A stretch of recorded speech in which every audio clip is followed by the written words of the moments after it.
Բարի երեկո, դուք դիտում եք Ամեկ Պլյուսի IPF Plus հաղորդումը, սկզբից օրվա ամփոփումը 120 վայրկյանում։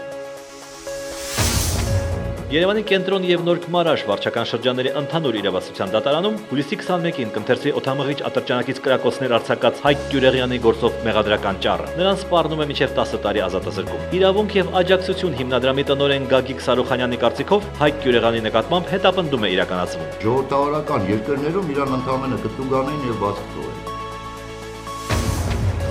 Հայաստանի գործող տնտեսական մոդելը հնացած է։ Ներդրվող ֆինանսական միջոցները մեր երկրում օգտագործվում են հիմնականում կարճաժամկետ ծրագրեր իրականացնելու համար։ Մինչդեռ տնտեսական առաջընթաց հնարավոր է ապահովել միայն երկարաժամկետ ծրագրերի դեպքում։ Տնտեսագետ Ռուբեն Հայրապետյանը նշում է. Պարտադիր կուտակային կենսաթոշակային համակարգը, ինչը որ կարող է գործել շատ զարգացած երկրներում, տնտեսապես զարգացած երկրներում, այստեղ խնդիրներ է առաջացնում հենց միայն այն պատճառով, որ ֆինանսական շուկան զարգացած չէ։ Սահմանադրությունը չի պատճառը, որ Հայաստանում կա կոռուպցիա մենաշնոր, այսօր հայտարարել է քաղտեխնոլոգ Վիգեն Հակոբյանը, ավելացնելով, որ իշխանությունը սահմանադրությունը փոխելով պարզապես փորձում է վերարտադրվել։ Սահմանադրության նոր նախագծի մասին ճիշտ պատկերացում ունենալու համար այն պետք էր հրապարակվեր ամբողջությամբ, կարծում է սահմանադրագետ Վարդան Այվազյանը։ Անդրադառնալով կառավարման մոդելի փոփոխմանը, Վարդան Այվազյանը նշեց, որ այն ընդամենը տեխնիկական կողմն է ապահովում։ Եթե ոչ կոմպետենտ անձինք դարձյալ ազգային ժողովի պատգամավոր, այստեղ բացարձակապես կապ չունի։ Կառավարման խորհրդարանական ձև ունենք, թե կիսանախագահական։ Մեղվաբուծության ծավալները Հայաստանում տարեցտարի կրճատվում են։ Մեղվաբույծների ազգային միության նախագահ Թելման Նազարյանի պնդմամբ մեր երկրում արտադրվող մեղրը բավարար չէ անգամ մեր քաղաքացիներին։ Մենք այս տարի կունենանք մոտավորապես 1000 տոն մեղր։ Մեր ժողովրդի 3 միլիոն են 300 գրամ տարեկան։ Փաստորեն, երբ որ մի մարդ պետք է օգտագործի 70-ից 120 գրամ օրեկան։ Այսօր Հայաստանի կենտրոնական ընտրական հանձնաժողովը արտահերթ նիստում միաձայն ընդունեց հանրաքվեի մասին օրենքում մի շարք փոփոխություններ կատարելու մասին որոշումներ։ Օրակարգում 22 հարց էր։ Հաստատվեց հանրաքվեի քվեաթերթիկների ձևը, սահմանվեց հանրաքվեի քարոզչության համար նախատեսված դահլիճներ տրամադրելու հարցը։ Հաստատվեցին հանրաքվեի տեղամասային հանձնաժողովի նախագահի, տեղակալի և քարտուղարի վկայականների ձևերը և այլն։ Անցած գիշերը նախորդ օրվա համեմատ Ղարաբաղը ադրբեջանական շփման գծում համեմատաբար հանգիստ է եղել։ Այդ մասին ասել է Պաշտպանության նախարարի մամուլի խոսնակ Արծրուն Հովհաննիսյանը։ Կրակոցները եղել են, բայց ոչ այնքան շատ, որքան հուլիսի 18-ին և 19-ին տեղեկացրել է նա։ Ինչպես նշել է Պաշտպանության նախարարի մամուլի խոսնակը, հայկական կողմը ըստ անհրաժեշտության որոշ դեպքերում պատասխանել է կրակոցներին, իսկ որոշ դեպքերում ոչ։ Իսլամական պետություն ահաբեկչական կազմակերպության առաջնորդ Աբու Բաքր Ալ-Բաղդադին հրաման է տարածել, որն արգելում է գրոհայիններին նկարահանել մահապատիժները և հրապարակել տեսագրությունները համացանցում։ Նա կարծում է, որ արյունալի գործողությունները դիտելը վնասակար է երեխաների համար։ Ալ-Բաղդադին նամակ է ուղարկել կազմակերպության բոլոր մասնաճյուղերին և ԶԼՄ-ների ներկայացուցիչներին։ Նրա խոսքով դաժան կադրերը դիտում են ոչ միայն անհավատները, այլև մուսուլմանները, այդ թվում նաև երեխաները։ Օրվա լրահոսը։ Եվ հիմնական հարցը այս Ղարաբաղյան հակամարտությանը այսօր դա ով կմտցնի խաղաղապահ ուժեր։ Ըստ Վաղարշակ Հարությունյանի Լավրովի այն հայտարարությունը, որ ժամանակն է ավելի ակտիվ քայլերի հենց հակամարտության լուծումն արագացնելու մասին է, սակայն առանց որոշելու, թե որ երկրի խաղաղապահ ուժերը պետք է կանգնեն Ղարաբաղի եւ Ադրբեջանի միջև, ոչինչ չի լինելու։ Հիմա փորձենք գնահատել, կան այսօր նախապայմաններ, որպեսզի Ղարաբաղյան հարցը այսօր լուծվի։ Պատասխանում եմ միանշանակ ոչ։ Նախկին նախարարն ասում է, Հայաստանը պատրաստ է վերադարձնել արյունով վերցրած 6 շրջան, աշխարհն այդպիսի փորձ չունի, որ հաղթող կողմը գնա զիջումների։ Մենք ասում ենք այո, մենք պատրաստ ենք 6 շրջան վերադարձնել։ Բայց Ադրբեջանը դրան էլ համաձայն չէ, նա Ղարաբաղն էլ է ուզում։ Հակամարտության լուծման 3 տարբերակ կա՝ բանակցություններ, պատերազմ եւ գերտերությունների ճնշումներ երկու կողմերի վրա։ Երեքն էլ ըստ Հարությունյանի չեն աշխատում, բանակցություններն արդյունք չեն տալիս, պատերազմի մեջ կներքաշվեն գերտերությունները, որոնք ունեն բոլորովին տարբեր շահեր այս հակամարտությունում։ Եթե սկսվի պատերազմ, ապա դա կբերի հակամարտության, Ռուսաստան, ՆԱՏՕ ու ԴԿԲ ՆԱՏՕ։ Իսկ դա միջուկային գերտերություններ են, որոնք ընդհանրապես խուսափում են ուղիղ հակամարտությունից։ Նախկին նախարարը խոսեց նաև Հայաստանի եւ Ադրբեջանի սպառազինությունից, չնայած տարբեր ծախսերին դրանք հավասարազոր են։ Ըստ նախկին նախարարի, այնուամենայնիվ սպառազինությունների մրցավազքը չի նշանակում պատերազմի նախապատրաստում, այստեղ բալանսի պահպանման գործընթաց է, հին զինատեսակները փոխում ենք նոր զինատեսակներով։ Նաև Ռուսաստանը հայտարարում էր, չէ՞ որ նաև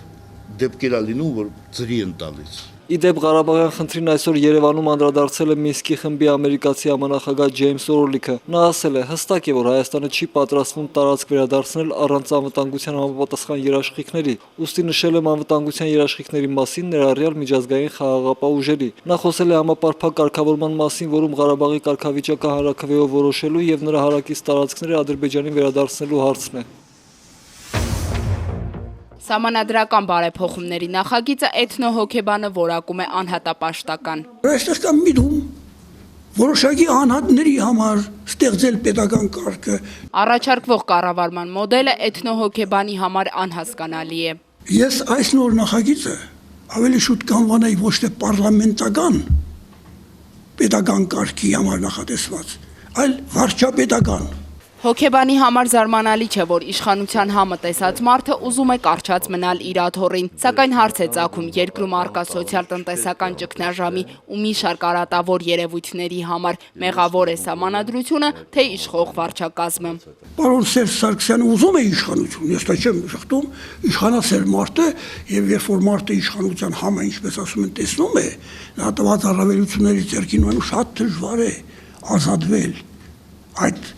հմայքից։ Նոր սահմանադրությամբ նախագահը չի ընտրվելու ուղիղ ընտրությամբ, բայց պաշտոնավարելու է մեկ անգամ եւ արդեն ոչ թե 5, այլ 7 տարի ժամկետով։ Սերժ Սարգսյանը չի ուզում իշխանության ոլորտից դուրս գալ,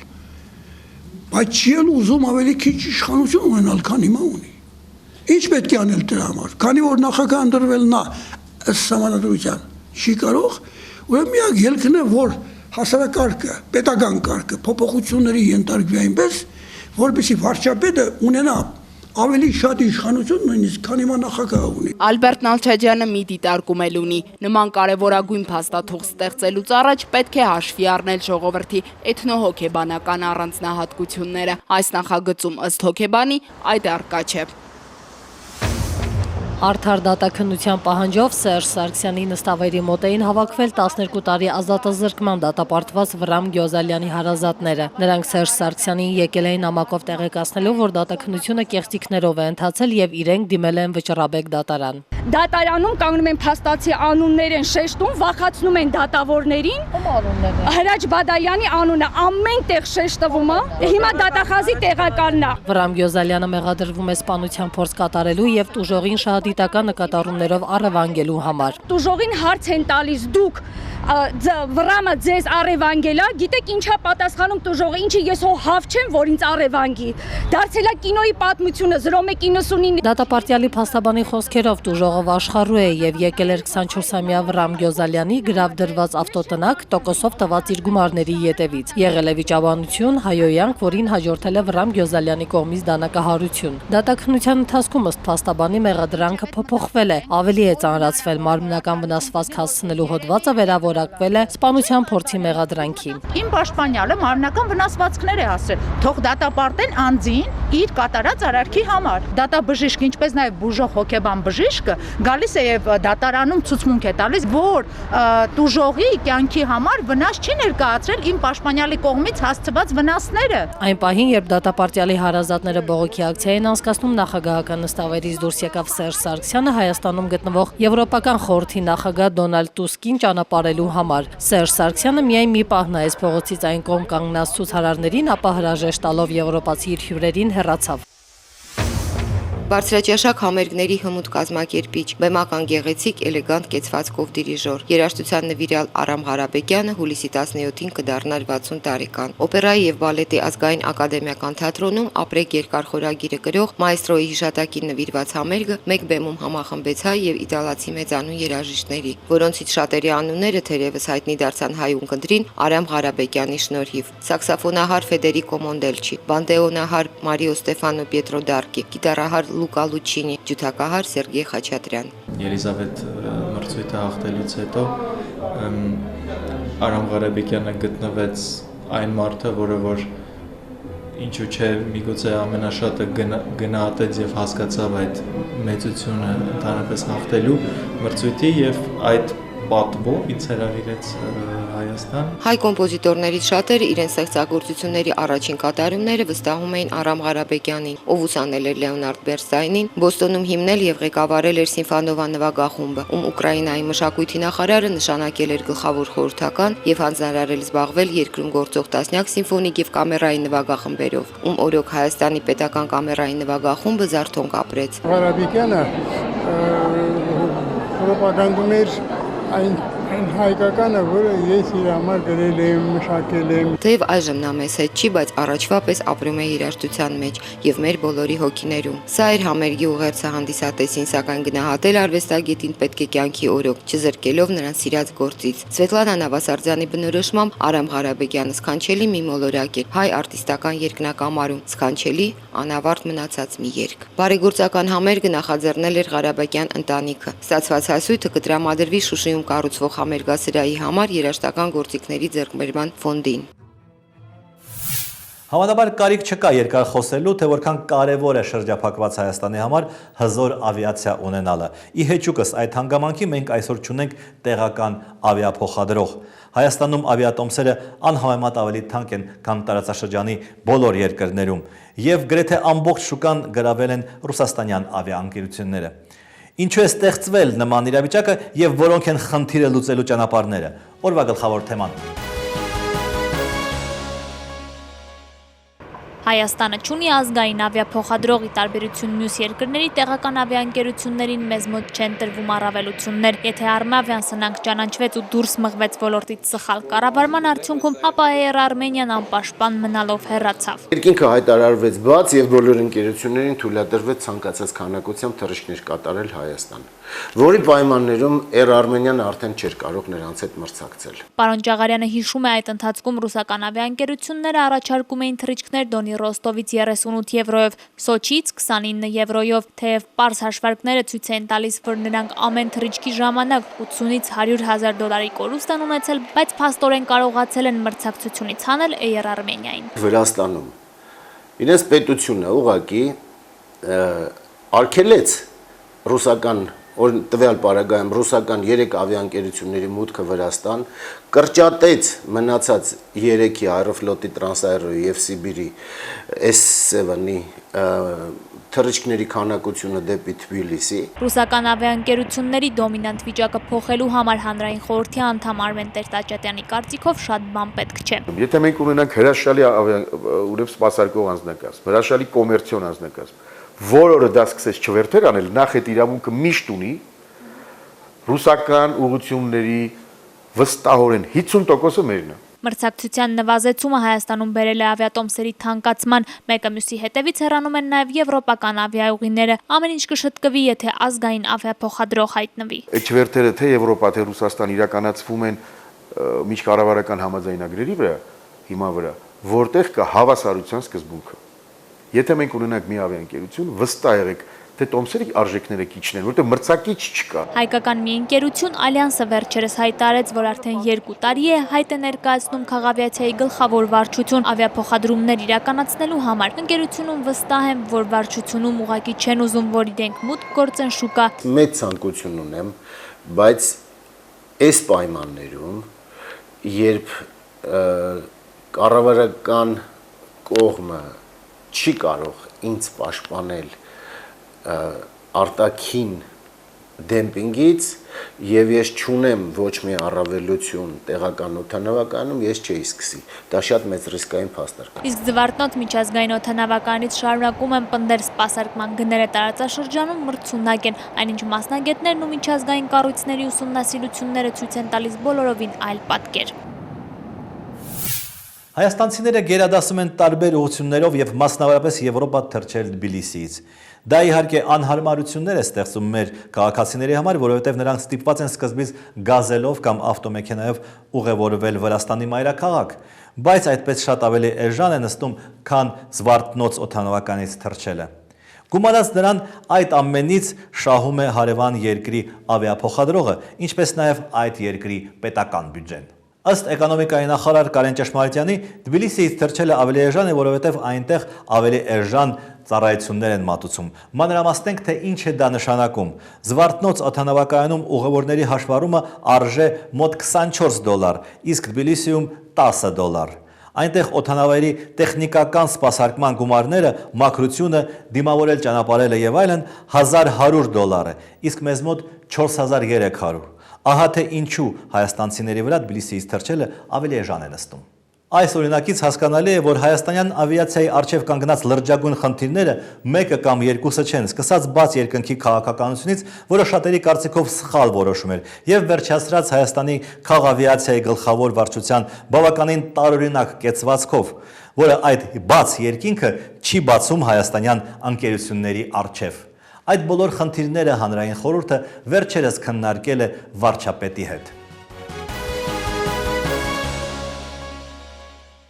Ամեկ+ի զրուցակիցն է հանրային խորհրդի տնտեսական եւ ֆինանսա-բյուջետային հանձնաժողովի նախագահ Վազգեն Սաֆարյանը։ Պարոն Սաֆարյան, որքան ես գիտեմ, հանրային խորհրդի անդամները հանդիպել են վարչապետի հետ հենց ավիացիայի հարցով։ Ինչ արդյունքների եք դուք հասել։ Պետք է ասեմ, որ շատ կառուցողական հանդիպում տեղի ունեցավ եւ վարչապետը բավականաչափ տրամադրված էր հայկական ավիաուղիներ ստեղծելու, ստորում ոչ մեկ, այլ մի քանի,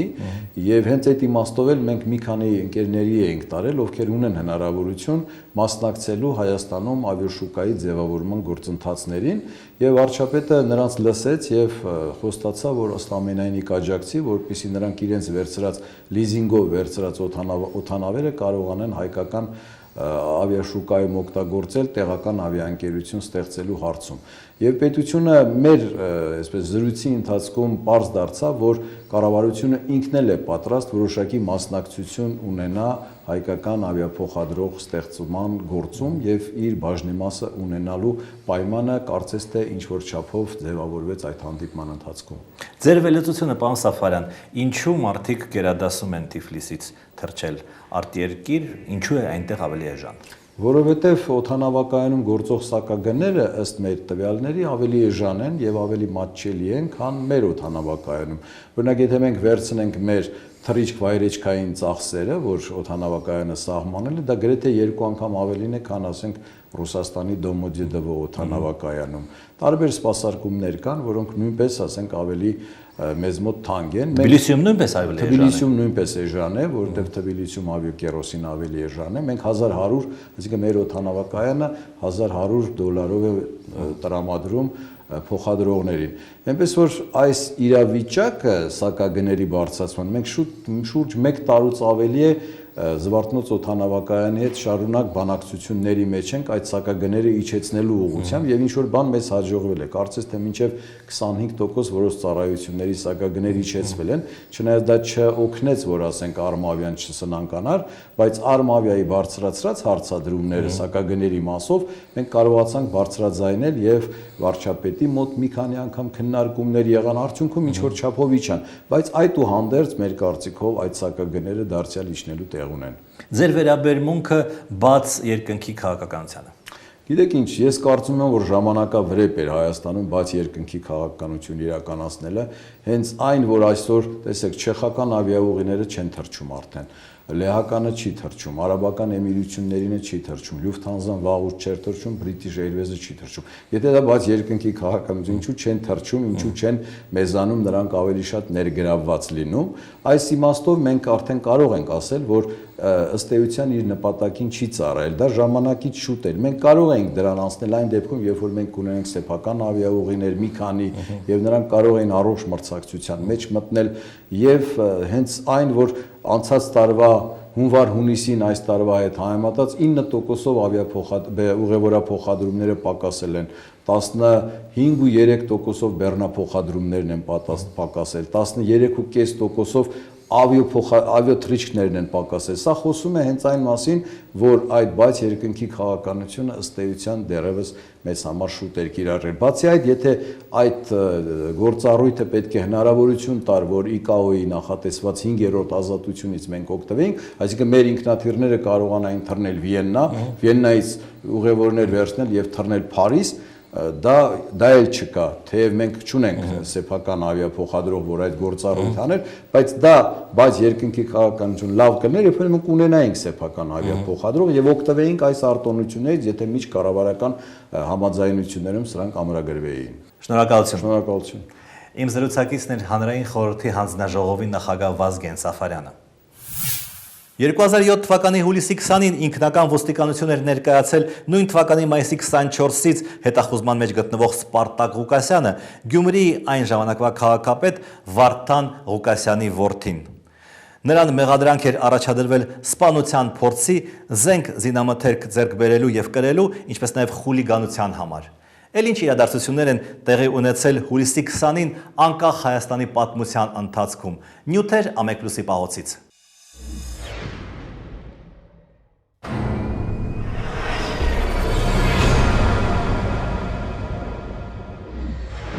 1998-ի հուլիսի 18-ին մահանում է հայ գեղանկարիչ Վալերի Պոդպոմոգովը։ Մեծ է նրա դերը նաև հայկական մուլտիպլիկացիայի եւ կինոյի վերածնման գործում։ Հայ սկաուտները հավաքվել են Հայաստանում։ 1998-ի այսօրը նրանք Աղավնաձորում ավարտում են համահայկական 6-րդ բանակումը։ Նրանց ոգևորում է մշակույթի նախարարը, առանց երդման սկաուտ է դառնում նույնիսկ Ռոբերտ Քոչարյանը։ Ակնկալվում է, որ այս պատանիներն ու աղջիկներն ամենուր լինելու են Հայաստանի հետ եւ Հայաստանի համար։ Մենք խոսում ենք այն մասին, որ Թուրքում հաջողվել է հայություն պահել։ Մի քանի սերունդ շարունակ, մի քանի տասնամյակ շարունակ սկաուտական շարժման դերը հսկայական է եղել։ Աջափնյակի թաղապետի տեղակալ Արծրուն Խաչատրյանը 1999-ի հուլիսի 20-ին վստահեցնում է, որ կմասնակցի օգոստոսի 19-ին կայանալիք թաղապետի նոր ընտրություններին։ Հուլիսի 11-ի ընտրությունները կհնչեղել էր համարել եւ նշանակել նոր ընտրություններ։ Այդքան զոհեր եղավ, մարդիկ վիրավորվեցին, ես հիմա ամբողջ այս ժողովուրդը կանգնած սպասում ես, ի՞նչ պատասխան եմ տալ։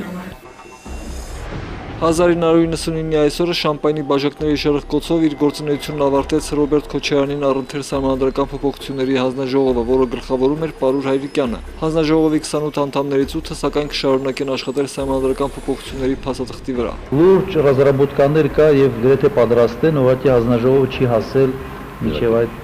բանը, միջև այդ սահմանադրության այդ կետերին չի հասել։ Արտգործնախարար Վարդան Օսկանյանը 1999-ի այսօրը ակադեմիկոսներին ներկայացնում է Ղարաբաղի հարցի ներկա իրավիճակը։ Ակադեմիկոսները զայրացած են, որ Ադրբեջանը Զանգեզուրն է համարում իրենը։ Նրանք Օսկանյանին առաջարկում են այդ երկրի արտգործնախարար Վաֆա Գուլուզադեի հետ խոսել ադրբեջաներեն, որպեսզի իր սեփական լեզվով հասկանա, թե ումն է Զանգեզուրը։ Գուլիզադեն բավական սահուն անգլերեն է խոսում։ Ես նրա հետ անգլերեն եմ հաղորդակցում, իսկ Զուլֆիգարովի հետ թարգմանիչով եմ ես հաղորդակցում։ Ալիևի հետ գիտեք, որտեվ Ալիևի հետ միան բարև Աստծո բարի է։ Պետրոսյան Վլադիմիր, բացակապ Սարշարի, բացակապ Սարշար Սերժի, ներկա Գերագույն խորհուրդ հասարակական կազմակերպությունը ներկա բացակայով նշում է ներկայությունը եւ բացակայությունը նրանց, որոնք եղել են 10 տարի առաջ ձևավորված առաջին Գերագույն խորհրդի անդամ։ 1990 թվականի այսօրը գումարվեց Գերագույն խորհրդի 13-րդ գումարման առաջին նստաշրջանը, որն անկախ Հայաստանում հռչակվեց առաջին գումարման Գերագույն խորհուրդ։ Համենայն դեպս այն անցյալ առաջին պարլամենտում ոչ մի պիտակավոր այսպես չթվարկեմ ինչ պիտակներ ունեն, ծաղիկներ եւ այլն, ոչ մի պիտակավոր, ոչ մի լիսկա, ոչ մի, չգիտեմ, հանցագործ կամ քրեական աշխարհի ներկայացուցիչի մտքով չեր անցնի փորձել ամենայն դեպս իր տեխնացություն անգամ դնել պարլամենտում ընդգրկվելու համար։ Հոկտեմբերի 27-ի աբեկշության գործով կալանավորված եւ ազատ արձակված ազգային ժողովի падգամավոր Մուշեղ Մովսիսյանը 2000 թվականի այսօրը պատմում է, թե ինչպես ազգային ժողովի նախագահ Արմեն Խաչատրյանի խորամանկ հյուրընկալությամբ իրեն ձերբակալեցին։ Մարդը զանգել է Մուշեղ Մովսիսյանին եւ հրավիրել իր տուն։ Մովսիսյանը զարմացել է ու գնացել։ Խորհրդարանի ղեկավարի բնակարանից դուրս գալուց զարմանքը չի անցել։ Մեքենայի մեջ իրեն սպասող ընկերոջն ասել է, ոչինչ չհասկացա։ Կամ 15 րոպե անցավ, հասանք Մոսկովյանի մոտին։ 15 րոպե նորից զանգարեց, բամուշախ կներեք, էլի բան եմ մոռացել, ցեզ ասելու, թե դժվար չի եկեք։ Եվ գնացինք, հասանք պատյեզդի մոտ, ընկերս մնաց մեքենայի մեջ, ես դուրս եկա, անմիջապես հենց իրանց պատյեզդի մոտ ինձ ձերբակալեցին։ Հայաստանի Ադամանդի շողակն ձեռնարկությունը նոր սեփականատեր ունի իսրայելական LLD Diamond ընկերությունը, որը ղեկավար Լև Լևինը 2000 թվականի այսօրն այցելել էր Ռոբերտ Քոչարյանին։ Պետական գույքի կառավարման նախարար Դավիթ Վարդանյանը շողակնի 100% բաժնետոմսերի վաճառքը Լևինին համարում է շատ հաջող գործարք։ Մենք ռիսկի չենք դիմում, գործարանի շենքը հին է, հասոցները մաշված են։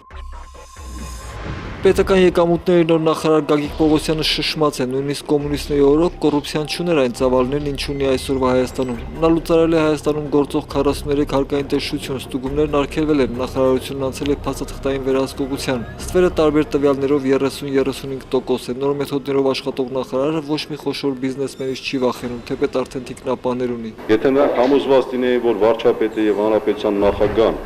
ոնց որ ասած մեր մեջքին կանոնած չի, հիմա պարզ ասեմ մեզ արդեն կերել էին։ Խաղաղ պայմաններում զոհված զինվորների մայրերն ու հարազատները 2000 թվականի հուլիսի 20-ին փակում են Բաղրամյան պողոտան հենց Ռոբերտ Քոչարյանի քթի տակ։ Նրանք արդեն երրորդ օրն է ընդունելություն են պահանջում Քոչարյանից, ընդունող չկա, որպեսզի լսի միակ հարցը. ինչու բանակ առողջ մեկնած որդիներին վերադարձրեցին մեռած։ 2010 հուլիսի 17-ի ՀՀՇ համագումարում վարչության կազմից դուրս մնացած Կարապետ Ռուբինյանն այսօր հայտարարում է, որ դա Լևոն Տեր-Պետրոսյանի վրեժն է իր նկատմամբ ՀՀՇ-ին քննադատելու համար։ Նա էլեկտրոնային մի նամակով հայտարարում է, որ վարչության ընտրությունները կեղծված են եւ ինքը դուրս է գալիս ՀՀՇ-ից։ Հայաստանում գտնվող ԵԽԽՎ պատվիրակությունը տպավորված է Հայ ազգային կոնգրես եւ իշխանական կոալիցիա երկխոսությամբ։ Պատվիրակության հետ հանդիպած դաշնակցության սրտով չէ, եթե երկխոսության արդյունքում կողմերը համաձայնվեն խորհրդարանի արտահերթ ընտրություններին։ 1 տարի է մնում եւ խնդիրը գնալով դառնում է արհեստական մինչեւ նոր ընտրությունները։ Հանրապետական պատգամավոր Հովհաննես Սահակյանը իր կուսակցության ծառայություններն է առաջարկում ընդդիմադիրներին, որպեսզի վերջիններս ավելի վստահ մասնակցեն ընտրություններին։ Կարծում եմ, եթե ընդդիմությունը ունենա նույն միջոցները, որը ունի ՀՀԿ-ն, նա ոչ մի օգնության կարիք էլ չի ունենա։ Դիտեք նաև մեր վերջին խոսքը, իսկ ես ձեզ հրաժեշտ եմ տալիս։ Մենք կհանդիպենք վաղը։ Էլ ինչ պետք է անենք, որ մեր ընդդիմադիրները մի փոքր իրենց մեջ վստահություն ունենան, որ կարողանան գնան ընտրություններին ավելի վստահ քայլերով։ Մեզ մնում է իրենց փոխարեն գնան քարոզարշավ, համոզենք իրենց ծրագրերը, որպեսզի вստահ գնան ընտրական processներին։ Стоп! Вы что это? И конфеты за меня есть будете? Ага.